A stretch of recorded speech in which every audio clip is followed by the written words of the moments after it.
Սիրելի ռադիո լսողներ եւ ռադիո դիտողներ, ողջունում եմ ձեզ FM 106 եւ 5 հաճախականությամբ դուք մեզ լսում եք կամ դիտում եք լրատվական ռադիոյի գործարար ալիքի կամ Արմեն Դարփինյանի YouTube-յան էջում կամ ինչ-որ այլ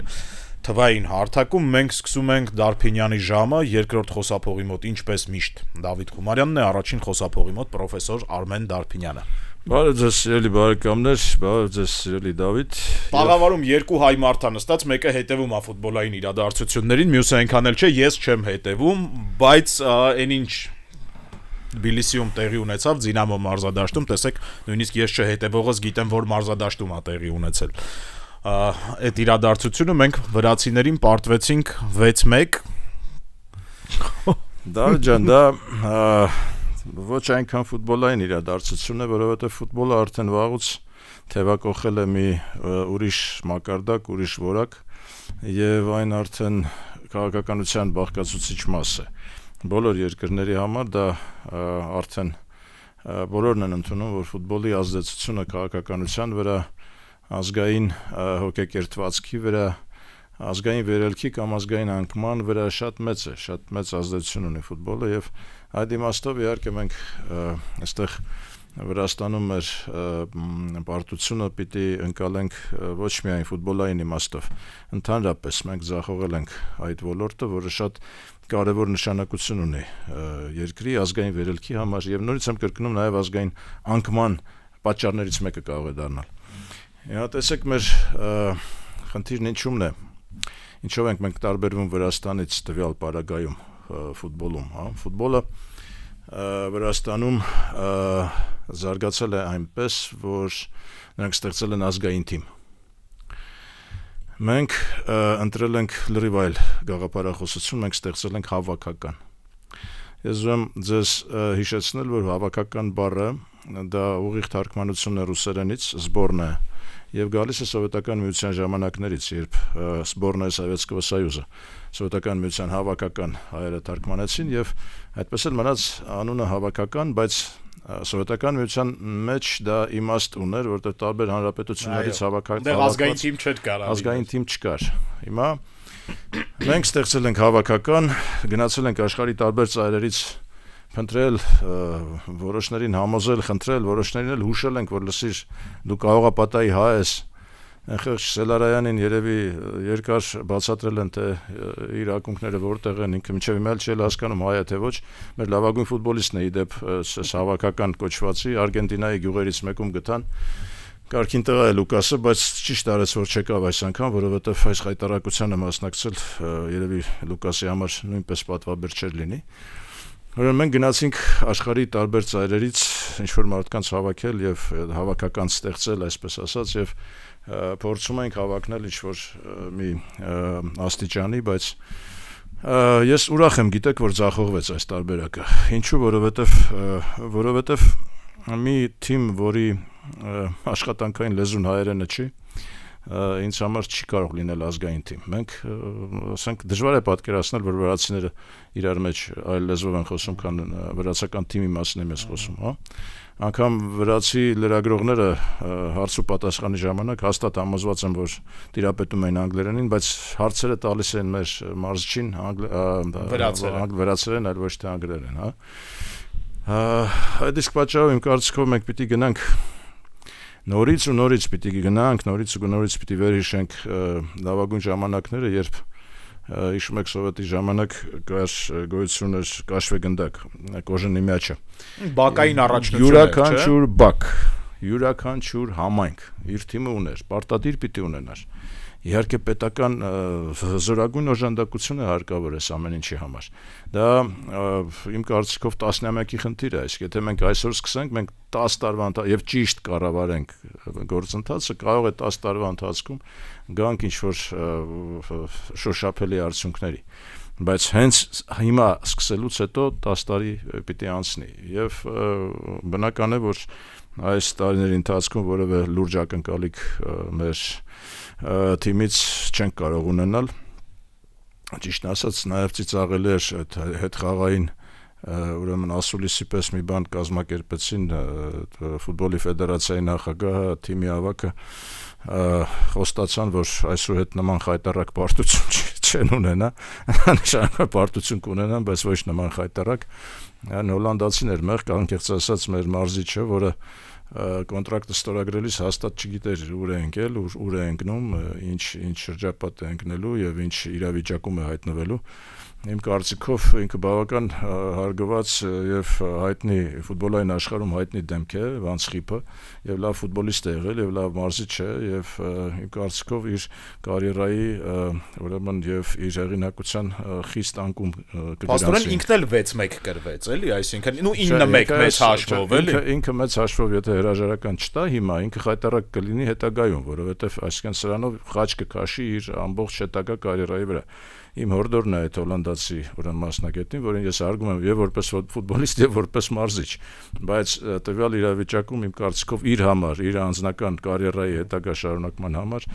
խիստ անհրաժեշտ է որպես ինքը հրաժարվի, ես կներեք չէի հիմանում ուր եմ ընկել եւ ուրեմն հենց այդ ասուլիսից էլ երևացել, զարմացած նայում էր ինքը այս բանին Մելիք Բեկյանին եւ Վարազդատին էր նայում, ես ինչ են ասում այս տղեկը,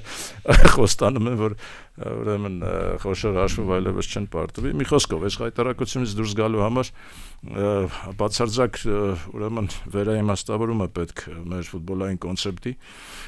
Պարտադիր անհրաժեշտ է Հրազդան ֆուտբոլային ստադիոնը վերականգնել, որևէ գումար չխնայել այդտեղ։ Հիմա ինչ որ գերմանացիների պատվիրել են ինչ որ բանում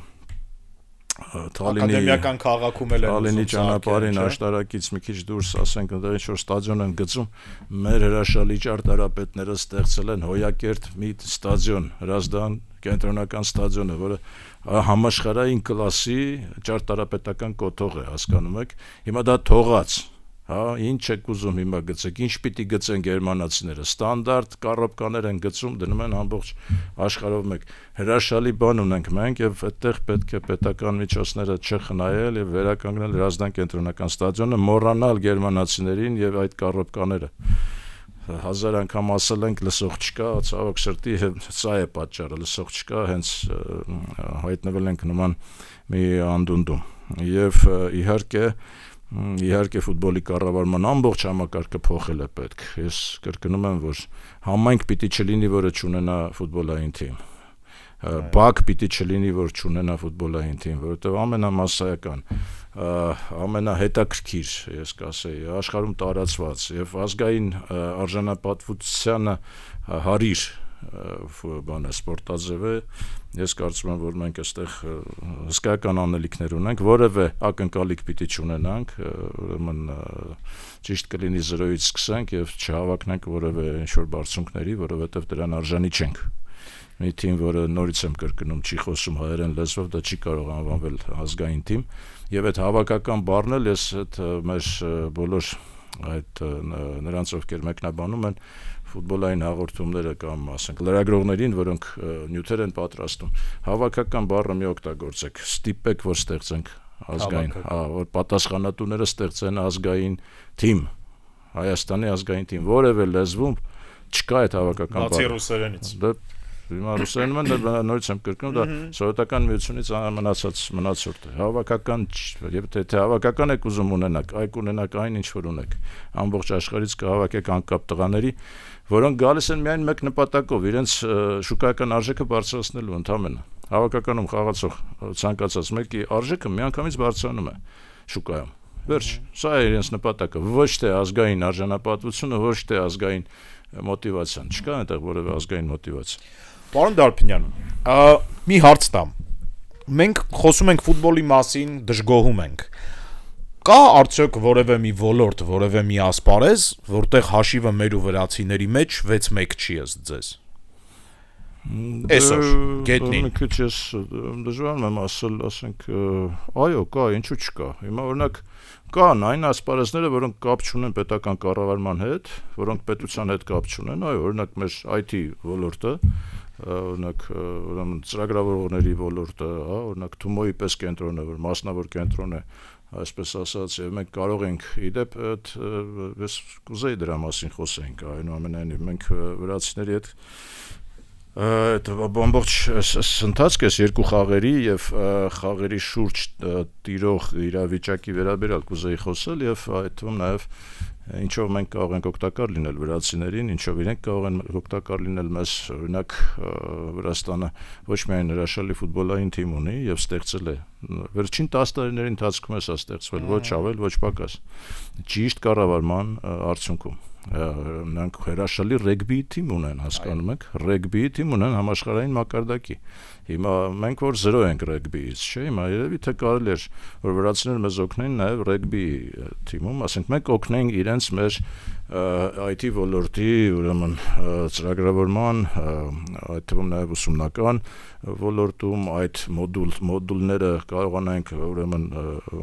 կիսվենք այդ մոդուլներով։ Հիմա ասենք մենք ունենք ոլորտ, որտեղ մենք առաջատար ենք։ Արդարության համար ասեմ, որ Ջավախքում կա, եթե ես չեմ սխալվում, 5 արմատ լաբորատորիա մանկապատանեկան ռոբոտաշինության եւ բարձր տեխնոլոգիաների։ Արմատ լաբորատորիաները մեր սիրելի Կարենն էր նախաձեռնել ժամանակին եւ իհարկե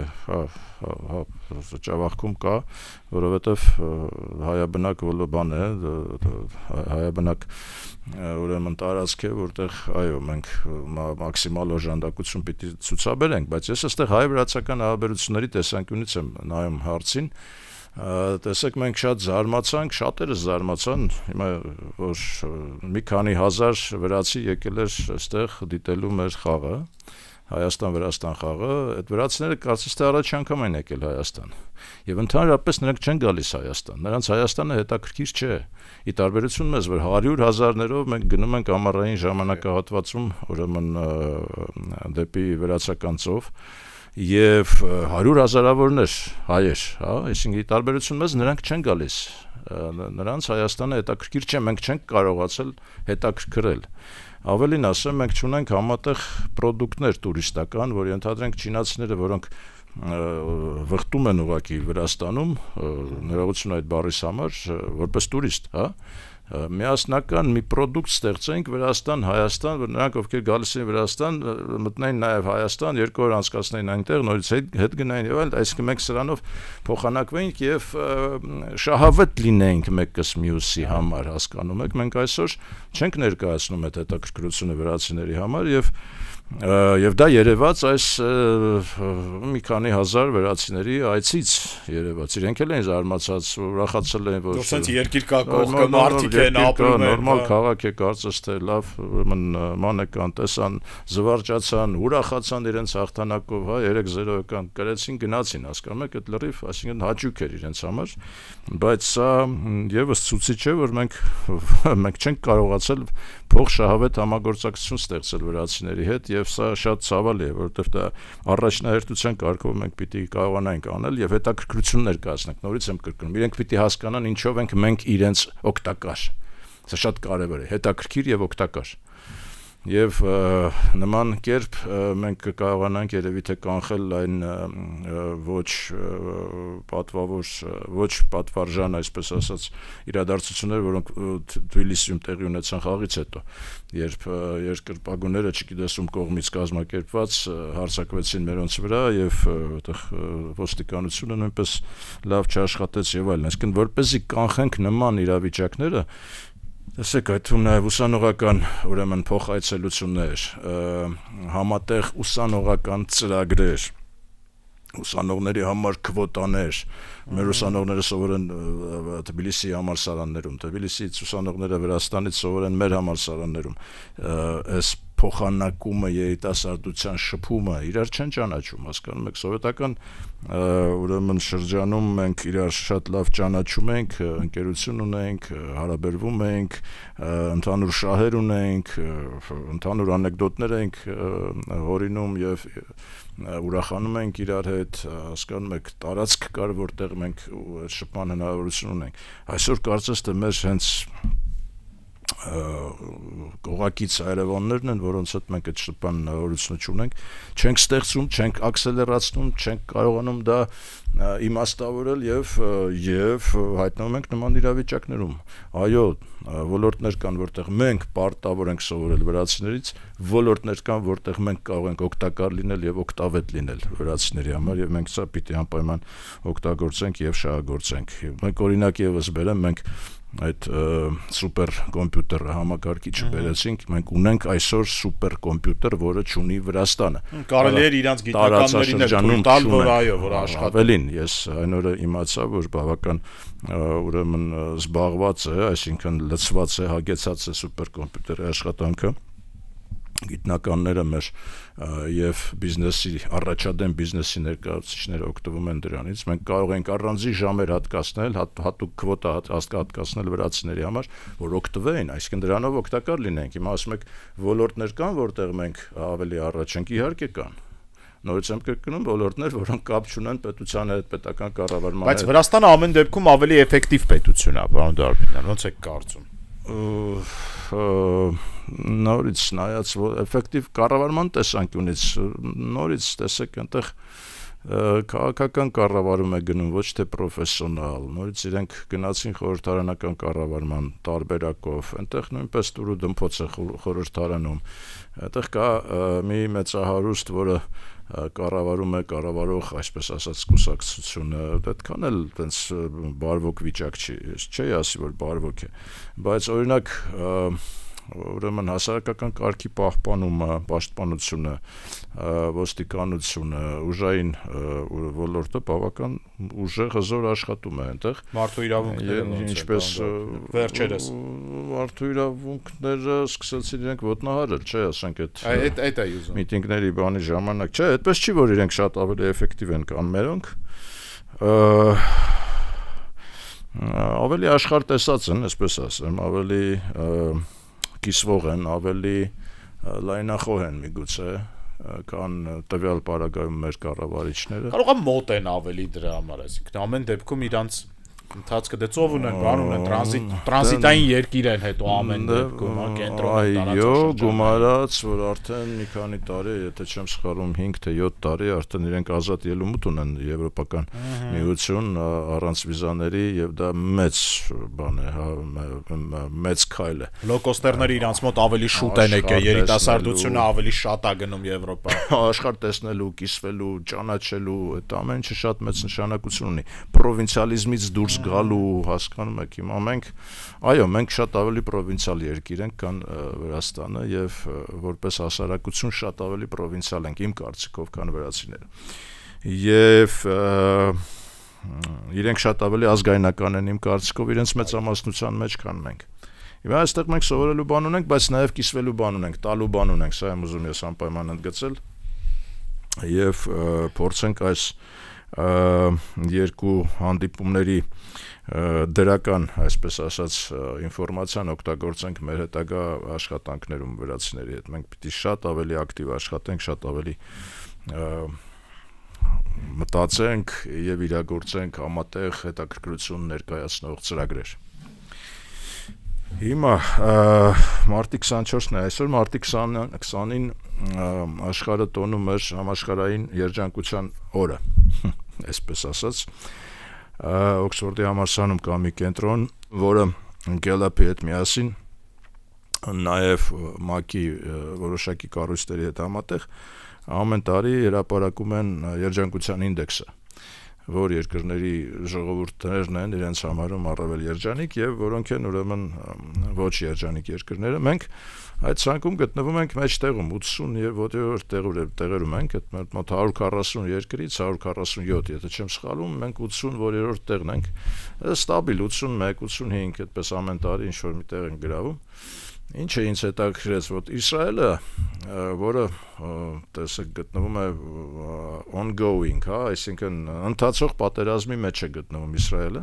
Իսրայելի ժողովուրդը իրեն համարում է երջանիկ, որովհետև 5-րդ տեղն են գրավում աշխարհում։ 5-րդ, հետո 8-րդ տեղն էին, առաջի տասնյակում իրենք տեղ են գրավում։ Ինչու, որովհետև երազանք ունեն, հասկանում եք, որովհետև իրենք երազանք ունեն։ Եվ այդ երազանքը իրենք կապում են կոնկրետ հողի հետ, կոնկրետ ժողովրդով եւ անպայման կապում են ամբողջ աշխարհի հրեաների հետ, որովհետեւ դրանք չեն կարող սահմանափակվել իրենց տարածքով, իրենց տարածքում բնակվող հրեաներով։ Իրենք անպայման կապում են իրենց երջանկությունը, իրենց ապագան ամբողջ աշխարհի հրեաների հետ։ Այդ ինդեքսը շատ հետաքրքիր է, 6 առանձին ցուցանիշ ունի, ուրեմն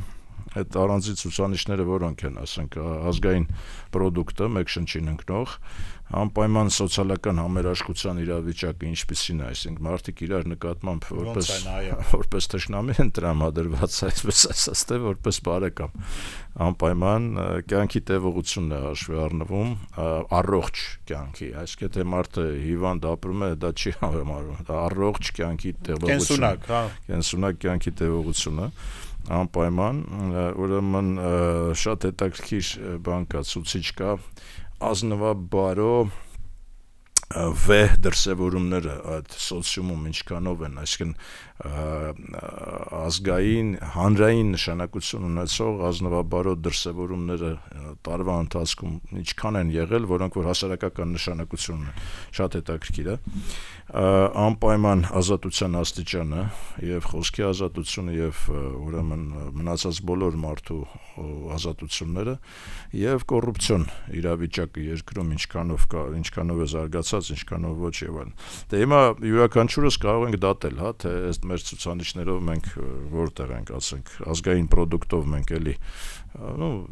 միջին մակարդակի ենք, եթե համարենք մեկ շնչին ընկնող մեր ազգային պրոդուկտը գալիս է մոտ $16,000, եթե հաշվում եք դոլարի գնողունակության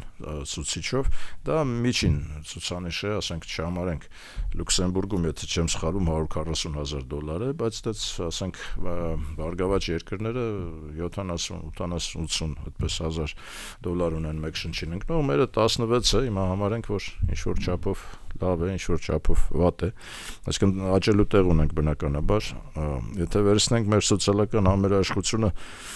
բացարձակ զրոյական վիճակ է, եթե չասեմ մինուսավոր, որովհետև մինուսային, որովհետև մենք չունենք սոցիալական համերաշխություն, մենք չենք կարող ասել, որ մեկս մեկին բարեկամական ենք, բարեկամաբար ենք տրամադրված,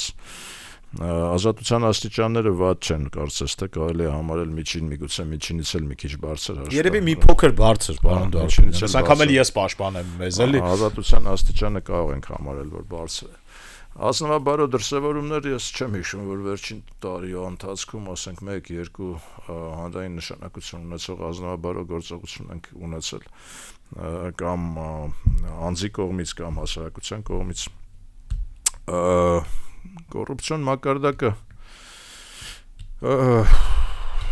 չեմ կարող ասել, չկա ցուցիչ, իշխանություններն ասում են, որ լրիվ հաղթահարել են, օպոզիցիան ասում է, որ ավելի վատ է վիճակը կոռուպցիոն, բայց կան դեպքեր, երևույթներ, որոնք որ չեն բացահայտվում, կան իրավիճակներ, որոնք որ չեն պարզաբանվում իշխանության կողմից, այդտեղ ես կարծում եմ, որ նահանջ է տեղի ունեցել 18 թվականի համեմատ ամենայն դեպս մենք նահանջ ենք տեղի ունեցել հիմա եւ դա էլ փաստում են բոլոր միջազգային կազմակերպությունները, որոնք հետևում են ամեն ինչի հետևից։ Հիմա ես ասացի երազանքի մասին Իսրայելի օրինակը բերելով, հիմա որ հարց եմ տալիս, թե որն է մեր երազանքը, ազգային երազանքը, անկեղծ ասած այս պահի դրությամբ պիտի փաստենք, որ մենք չունենք ազգովի ընդունված մի երազանք, որով բոլորս ապրենք եւ դեպի ապագան միտվենք, հա։ Մի երազանք է ներկայացնում կառավարող ուրեմն ուժը, որը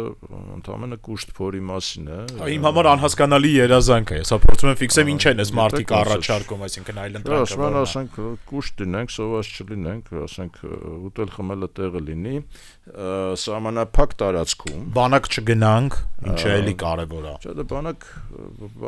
բանակը լդնենք մի կողմ, ասենք սահմանափակ ժողովրդի քանակությունը, որովհետև մենք խոսում ենք արևելահայերի մասին, որոնք գտնվում են այս տարածքում։ Սահմանափակ տարածքում, սահմանափակ ժողովրդով,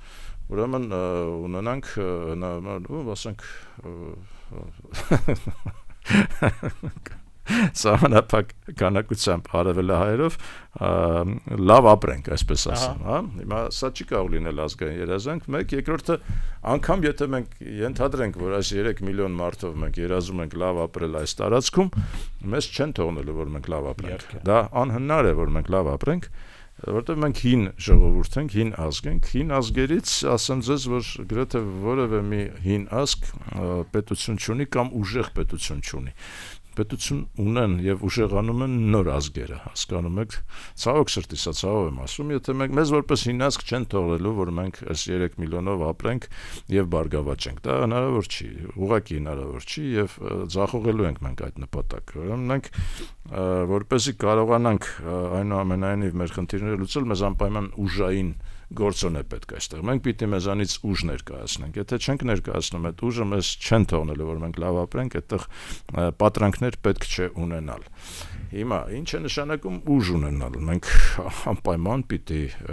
Իսրայելի օրինակով մենք անպայման պիտի հաշվի առնենք, որ մենք համաշխարհային ուրեմն բոլոր ցուցիչներով ոչ թե 3 միլիոնանոց ազգ ենք, այլ 10 միլիոնանոց ազգ ենք, 3 + 7 ենք, այդ +7-ին մենք պարտադիր պիտի կարողանանք ներգրավել մեր ցանկացած ստրատեգիական խնդիրներում, ինչը այսօր չի կատարվում, ցավոք սրտի, որովհետև սահմանափակ ունեն, նորից եմ կրկնում, այսօրվա կոնցեպտը պետության, դա սահմանափակ տարածքում, սահմանափակ արևելահայերով, ուրեմն ինչ-որ մի բարգավաճման մոդել, որը իմ կարծիքով հնարավոր չէ։ Հիմա տեսեք Իսրայելը Նյու Յորքում կա Columbia University, հա, Columbia-ի համալսարան։ Այդ Columbia-ի համալսարանում շատ հզոր արևելագիտության ամբիոն կա, կենտրոն կա, որը ուսումնասիրում է արևելքը, եւ բնականաբար այդ ուսումնասիրողների մեջ շատ են արաբական ծագում ունեցող գիտնականները, որոնք բնականաբար նաեւ, ասենք, պաղեստինյան գիծն են առաջ տանում շատ դեպքերում նաեւ ոչ իսրայելական շահերին, ուրեմն միտված։ Իսրայելը մի աղմուկ բարձրացրել եւ Թրամփի ուրեմն վարչակազմը որոշում է կայացրել խիստ նախազգուշացրել է Columbia University-ին, որ դուք ուրեմն տեսեք ձեզ խելոք պայեք, տարեկան դուք ստանում եք 400 միլիոն պետական դոտացիա $, 400 միլիոն պետական դոտացիայից կկտրենք, դուք ձեր այդ բանին հետևեք, այդ արաբներին ասեք թող խելոք պահեն իրանց արևելագիտության կենտրոնը ինչեր է խոսում, ինչեր է տպագրում եւ այլն։ Այսինքն սա Իսրայելի ճնշման արդյունքում է տեղի ունենում։ Հիմա ես կարծում եմ, որ այստեղ երկկողմանի է, այսինքն մենք որպես պետություն պիտի լինենք այնքան ուժեղ, որ կարողանանք հայերի շահերը ամբողջ աշխարհում կարողանանք պաշտպանենք, ինչը այսօր որպես նպատակ անգամ չի ընդունվում, որովհետև մենք տեսնում ենք Ղարաբաղյան հայերի ճակատագրի հետ կապված մեր պետության գործողությունները, որոնք բացարձակ հակառակ ուղղությամբ են, այսինքն մեր պետությունը ուղղակի ձեռ է քաշել, ասում ենք, չենք զբաղվում դրանով, հետո դա մեր տիրույթում չի գտնվում։ Ղարաբաղյան հայերի օրինակ իդ վերադարձի խնդիրը մեր տիրույթում չի գտնվում։ Մեր տիրույթում չի գտնվում, բայց օրինակ Շվեյցարիայի տիրույթում գտնվում է։ Որտեղ շվեյցարական խորհրդարանը անցյալ շաբաթ շատ կարևոր որոշում կայացրեց ուրեմն Լեռնային Ղարաբաղի հարցի կարգավորման համար հանձնարարություն տվեց Շվեյցարիայի կառավարությանը, որ ուրեմն 1 տարվա ընթացքում ոչ ուշ քան 1 տարվա ընթացքում կազմակերպել միջազգային համաժողով, որտեղ կքննարկվի Լեռնային Ղարաբաղի հայերի իդ վերադարձի իրավունքի իրագործումը եւ ընդհանրապես այդ հարցի արդարացի կարգավորումը, հասկանում եք, այսինքն Շվեյցարիայի պարլամենտը իր որոշմամբ փաստեց, որ Լեռնային Ղարաբաղի խնդիրը լուծված չէ։ Աշխարհում կա երկու պետություն, որոնք համարում են, որ լուծված է, դա Ադրբեջանն է եւ Հայաստանը, որպես պետություն։ Հիմա նորից Հայաստանը գնացել է այդ ճանապարհով, որովհետև վստահ է, որ կարող է ունենալ բարգավաճման մոդել սահմանափակ տարածքում, սահմանափակ քանակությամբ ժողովրդով։ Ես համարում եմ, որ դա հնարավոր չէ, որովհետև անգամ այսօր այդ համաձայնագիրը, խաղաղության այսպես ասած համաձայնագիրը համաձայնեցնելուց հետո ադրբեջանական տիրույթում մեր սահմանների մասին խոսում են որպես պայմանական սահմաններ։ Մեր սահմանները իրենց տեսանկյունից պայմանական են։ Պայմանական նշանակում է դրանք ցանկացած փոփոխության ենթակա են իրենց տեսանկյունից։ Հա, ինչպես մենք կարող ենք ստեղծել մեր բարգավաճ իրավիճակը այս սահմանափակ տարածքում, երբ տարածքը վիճարկվում է։ Ընդհանուր առմամբ մեր անկախ պետականությունը, մեր հարևանները համարում են պատմական անարդարություն իրանց հանդեպ։ Այո, դա կա եւ այդ մոտեցումը ուղղակի չեղարկում է ցանկացած Ալմա-Աթայի հռչակագիր, ցանկացած փաստաթուղթ, որը ստորագրված է, որին մենք ենք հղում կատարում կարծես թե իրավունքի ուժով, Բայց ցավոք սրտի այսօր ուժի իրավունքն է գործում, այլ ոչ թե իրավունքի ուժը, եւ ուրեմն եթե Ադրբեջանը այսօր եւ պաշտոնական մակարդակով, ասեմ ձեզ, պաշտոնական ոչ միայն լրագրողների, այնտեղ ցանկացած մեկը Ադրբեջանում, որը խոսում է հայ-ադրբեջանական սահմանի մասին, խոսում է դրա պայմանականության մասին եւ ուրեմն վիճարկում է տարածքը եւ ուրեմն չեն թողնելու, որ մենք հանգիստ ապրենք, մինչեւ մենք այդ ուժը չցուցաբերենք։ Ուժը դա անպայման զորքն է, դա անպայման բանակն է, դա անպայման զենքն է, դա անպայման ստրատեգիական շահերն են, հասկանում եք, ովքեր են այսօր շահագրգիռ Հայաստանում որպես ստրատեգիական տարածք։ Ես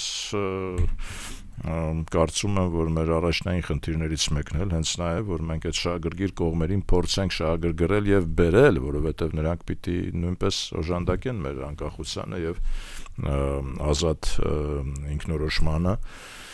եւ մեր իրավունքին որպես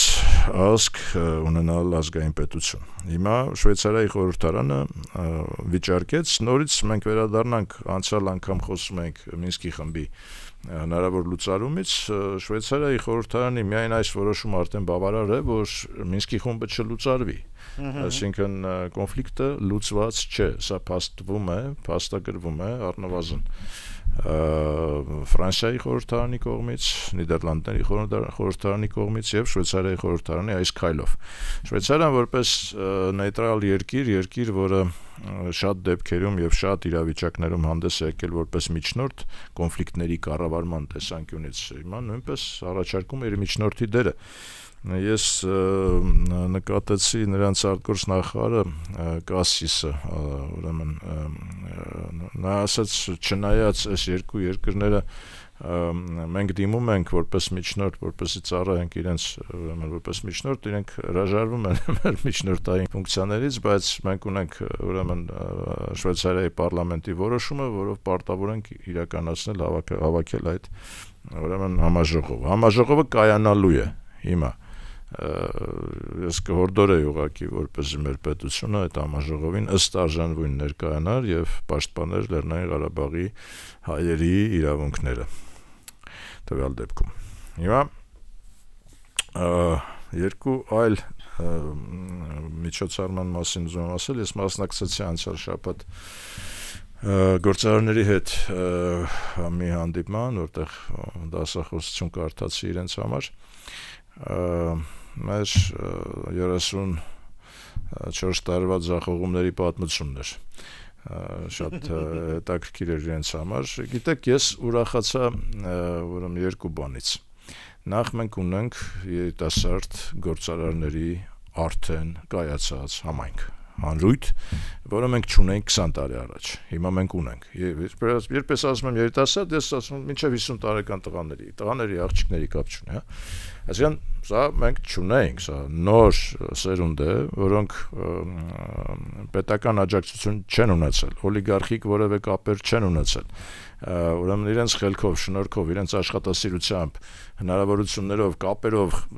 հասել են ինչ-որ նպատակի, հասել են բիզնեսի մեջ բավական լավ արդյունքների եւ ես ուղղակի մենք անցյալ անգամները խոսել ենք էլիտայի մասին, պիտի փաստեմ, որ գործարար էլիտան աստիճանաբար ձևավորվում է, նոր էլիտայի մասին է խոսքը, ոչ թե օլիգարխիկ տնտեսության ներկայացուցիչների, դրանցից ոչ մեկը օլիգարխ չեն, հանգիստ, իրենց համար գրագետ, կազմակերպված բիզնես են կառուցել։ Հետաքրքիր շատ հանդիպում էր եւ իրենք բարձրացրեցին մի շարք հարցեր,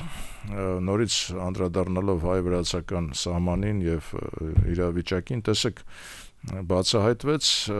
բազմաթիվ անգամներ դրա մասին խոսվել է, ոչ մի քայլ չի արել պետությունը։ Պարզվում է, որ մեր դեղերի շուկան հիմա գտնվում է խայտառակ վիճակում։ Այսինքն մենք այսօր գրանցված երկրում ունենք գրանցված պաշտոնապես մեր անհրաժեշտ դեղերի ընդամենը 20%-ը, 80%-ը, որը մեզ խիստ անհրաժեշտ է մեր ժողովրդին, գրանցված չէ երկրում։